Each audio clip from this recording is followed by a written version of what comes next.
Hello बच्चों। तो बच्चों क्वेश्चन है, assertion है बेटा, growth can not be taken as defining character of living organism.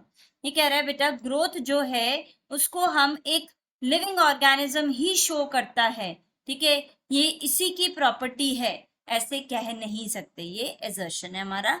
Reason कह रहा है growth is also exhibited by non living material.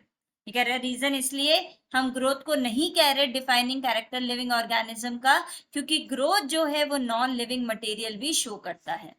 तो बेटा यहाँ पे ग्रोथ जो है, ग्रोथ एक लिविंग ऑर्गेनिज्म की बात करें और नॉन लिविंग की बात करें तो लिविंग में ग्रोथ इनसाइड इंटरनल होती है बेटा, ठीक है, और जो नॉन लिविंग में है वो हो गई आउटसाइड से, ठीक है। यहाँ पे इंटरनल ग्रोथ होती है, नॉन लिविंग में एक्सटर्नल ग्रोथ होगी।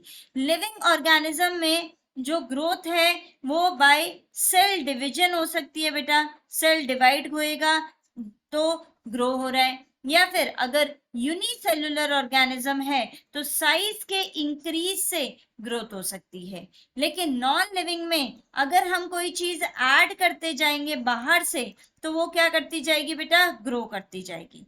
तो यहाँ पे growth can not be taken as defining character of living organism, ये assertion ठीक है।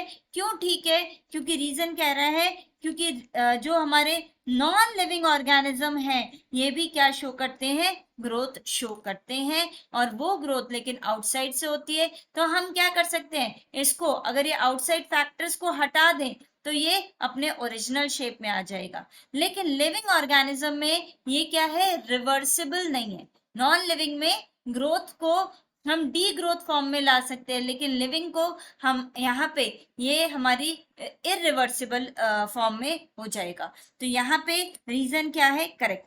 तो both assertion and reason are true and the reason is the correct explanation of the assertion, ठीक है।